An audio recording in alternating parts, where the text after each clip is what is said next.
안녕하세요. 항상 믿음을 주는 법률 전문가 Always Believe 이상민 변호사입니다. 채무자회생법은 파산의 원인인 사실이 있음을 알면서 어느 채권자에게 특별한 이익을 줄 목적으로 하는 담보의 제공이나 채무의 소멸에 관한 행위로서 채무자의 의무에 속하지 않거나 그 방법이나 시기가 채무자의 의무에 속하지 않는 행위가 있다고 인정하는 때를 면책 불허가 사유로 정하고 있습니다. 말이 좀 어렵죠? 채무자가 편파적으로 일부 채권자에 대해서 담보를 제공하거나 채무를 변제하는 행위, 이런 행위를 면책 불허가 사유로 정하고 있는 것입니다. 그렇지만은 일부 채권자에 대한 담보 제공이나 채무 소멸도 그 행위가 채무자의 의무에 속하지 않거나 방법이나 시기가 의무에 속하지 않아야지만 면책 불허가 사유가 됩니다. 자, 이게 각각 무슨 뜻인지 좀 보도록 하겠습니다.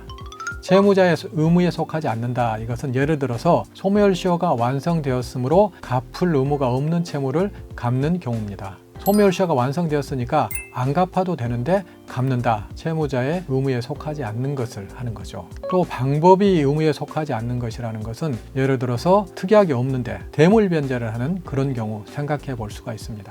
시기가 의무에 속하지 않는다는 것은 변제기 전에 갚는 것, 이걸 말합니다. 아직 변제기가 안 되었는데 갚는다. 시기가 의무에 속하지 않는 것이죠. 따라서 채무자가 파산의 원인인 사실이 있음을 알면서 어느 채권자에게 특별한 이익을 줄 목적으로 변제를 했다고 하더라도 변제기에 도달한 채무를 그 내용에 젖혀서 변제한 경우 그런 면책 불허가 사유에 해당이 되지가 않습니다. 다시 말해서 변제기가 도래한 채무, 그 채무를 그 내용에 따라서 그대로 변제를 했으니까 일부 채권자에 대해만 변제했다 하더라도 문제가 안 되는 거죠. 또 한 가지 유념해 두실 것은 판례는 이와 같은 면책 불허가 사유, 이것을 좀 엄격하게 인정해야 된다는 입장입니다. 왜냐하면 파산 범죄에 해당하는 행위를 대상으로 하고 있고요. 경우에 따라서는 형사처벌의 대상이 될 수도 있기 때문에 여기에 해당하는지 여부를 더욱 엄격하고 신중하게 판단을 해야 되기 때문입니다. 이제 채무자가 아파트를 매도를 하고 받은 대금으로 아버지하고 제부 등에 대한 채무를 변제를 했습니다.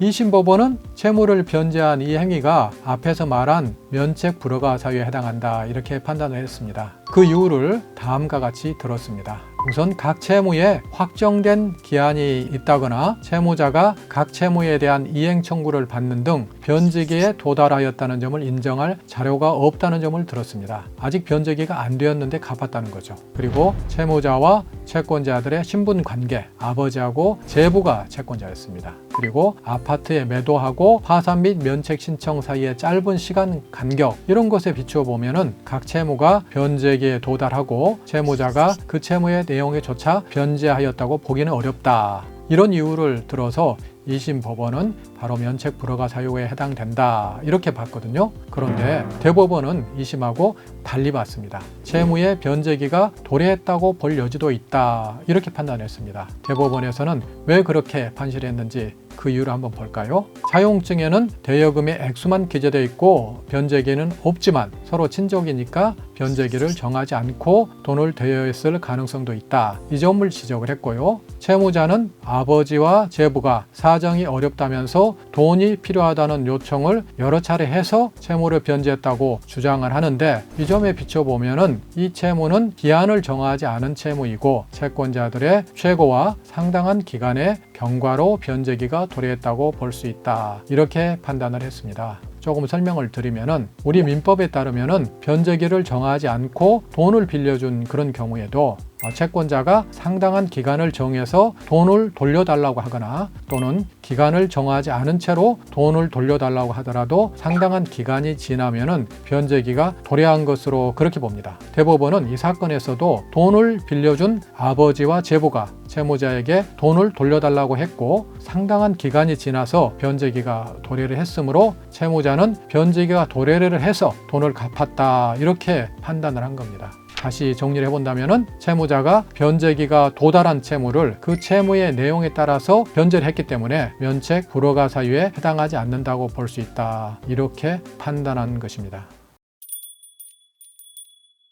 자, 정리를 하면은 채무자가 파산의 원인인 사실이 있음을 알면서 여러 채권자들 중에서 어느 채권자에게 특별한 이익을 줄 목적으로 변제를 한 그런 경우에도 변제 행위가 변제기에 도달한 채무를 그 내용에 좇아서 변제하는 것인 경우에는 면책 불허가 사유에 해당하지 않습니다. 또 법원에서는 쉽게 면책 불허가 사유에 해당한다 이렇게 판단하지 않고 엄격하고 신중하게 면책 불허가 사유에 해당하는지 여부를 판단한다. 이 점도 꼭 알아두시기 바랍니다. 항상 믿음을 주는 법률 전문가 Always Believe 이상민 변호사였습니다. 이 영상이 도움이 되셨으면 좋아요, 알림, 구독 신청 부탁드립니다. 감사합니다.